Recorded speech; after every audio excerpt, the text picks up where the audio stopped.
Akhirnya kami dapat tempat, aku nggak tahu ya itu rumah sakit atau apa ya istilahnya ya. Tapi klinik apa ya? Aku nggak tahu deh, lupa. Nah pas sampai di sana tuh yang bikin kesel adalah kayak bidan atau perawatnya tuh ngomong gini, ibu ini gimana sih? Udah tahu ibunya hamil kok malah jalan-jalan gitu. Aku langsung dimarahin karena sebelumnya dia tanya nginepnya di mana, terus aku bilang nginepnya di hotel dan dia langsung kayak ngomelin aku, sedangkan aku posisinya kayak mau pingsan, kayak udah nggak ada tenaga gitu, tapi dia kayak ngomel-ngomel. Kemudian pas suami juga ngisi-ngisi data, kita nggak punya KTP, adanya paspor. Pas dia tahu nih kita dari California, dari Amerika, tuh perlakuannya langsung beda gitu.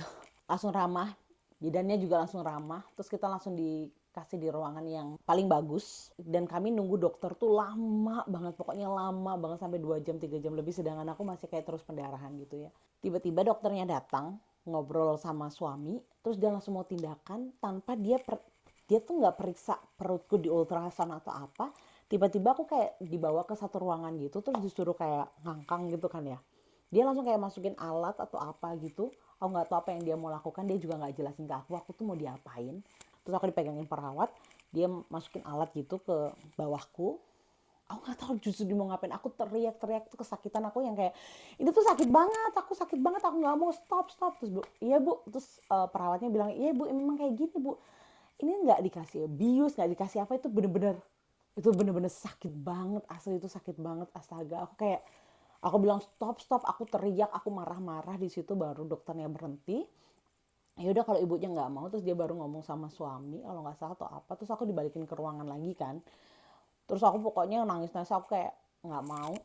Terus mereka diskusi, ya udah kalau misalnya aku nggak mau, ya udah kita pindah ke rumah sakit lain. Dan di situ uh, gak lama setelah itu langsung suamiku urus untuk kita pindah ke rumah sakit lain. Dan itu cuman dalam kurun waktu 3 jam ya, kurang dari 3 jam itu bayarnya di atas 3 jutaan ya kalau nggak salah. 3 juta 4 juta gitu. Aku juga nggak tahu ya, padahal aku nggak dikasih apa-apa. Maksudnya aku nggak ngerti lah, mungkin harganya segitu aku nggak tahu. Tapi terus aku dibawa ke rumah sakit lain agak jauh dikit. Dan sampai di rumah sakit itu aku kayak dimasukin ke ruangan juga yang pakai tirai-tirai. Terus ada dokternya langsung ngecek ke apa, ngecek apa sih kayak ini, ngecek tekanan darah ya, habis itu tensi, habis itu ngecek perutku. Jadi perutku tuh ditekan gitu. Terus dia bilang, wah ibu ini bah bayinya udah nggak ada gitu, udah nggak ada di perut ini, udah nggak ada apa-apa. Terus kayak nanya-nanya tadi pendarahannya gimana gimana gimana. Terus dokternya bilang, ibu sempat ketemu dokter kandungan nggak? Oh iya kita sempat ketemu dokter kandungan. Terus dia telepon dokter kandungan yang aku ketemu, yang ngasih aku obat itu, yang ternyata juga praktek di rumah sakit ini. Kemudian dia telepon dan dokternya bilang sorenya suruh datang ke tempat dokter itu praktek. Nah di rumah sakit yang kedua ini dokternya bilang, bu kalau misalnya nggak ada pendarahan yang berat dalam 1 jam ini, ibu boleh pulang.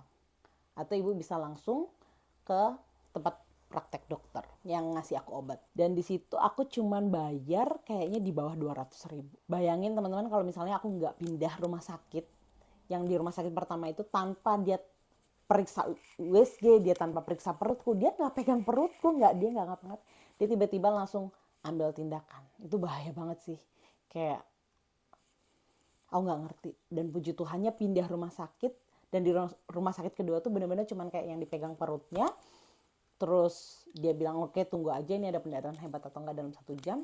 Udah gitu aja dan aku suruh ke tempat dokter praktek. Akhirnya kan ke dokter kandungan, kemudian di ultrasound gitu, terus dibilang iya ini bayinya udah nggak ada, rahimnya juga udah bersih.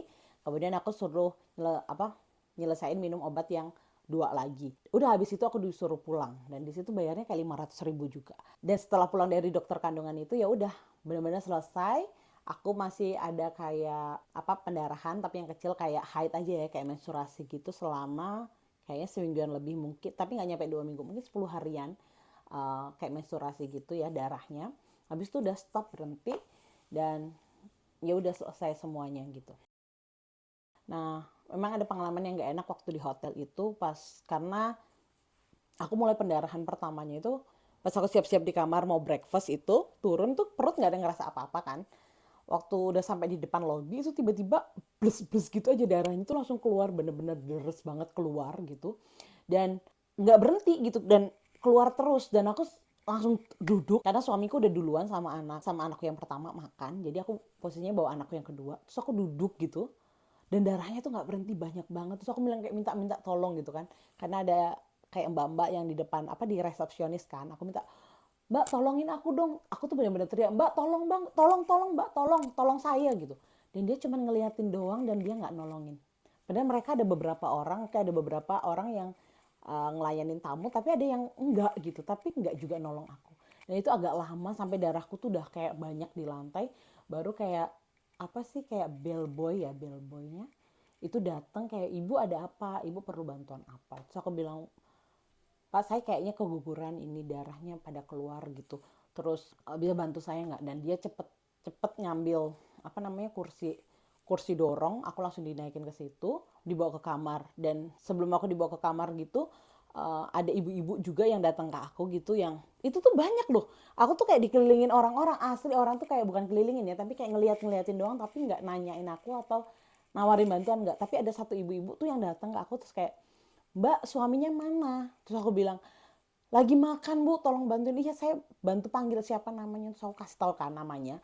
Terus ibu itu langsung cepat-cepat pergi ke tempat makan. Dia kalau berdasarkan cerita suamiku ya, ibu-ibu itu tuh minta si mbak-mbak yang petugas hotelnya untuk teriak-teriak panggil nama suamiku, karena kayak suamiku tuh kayak dipanggil kayak heboh gitu lah, dipanggil gitu, bapak ini di mana gitu. Karena abang tuh ternyata duduknya agak ujung, jadi agak lama dengernya. Udah pas dia denger, dia baru langsung ambil anakku yang kedua. Terus aku duluan dibawa bellboy ke kamar. Terus dia bilang, perlu saya panggilin dokter atau ambulan nggak? Saya bilang nggak usah, nanti aja biar suami saya, aku bilang gitu. Ini pengalaman keguguran aku yang pertama, dan itu terjadi di Indonesia dengan segala dramanya itu. Tapi bersyukur aku tuh pada akhirnya tuh dipertemukan dengan rumah sakit yang baik, dokter yang baik. Dokternya tuh bener-bener baik banget. Kalau kalian di Medan, aduh, aku boleh nggak sih sebut namanya, tapi kalian bisa DM aku kalau misalnya kalian ada di Medan dan kalian pengen ketemu atau lagi cari dokter kandungan. Itu dokter kandungan itu tuh bener-bener rekomen banget. Dan itu memang aku dapat rekomendasi dari saudara-saudara yang ada di Medan.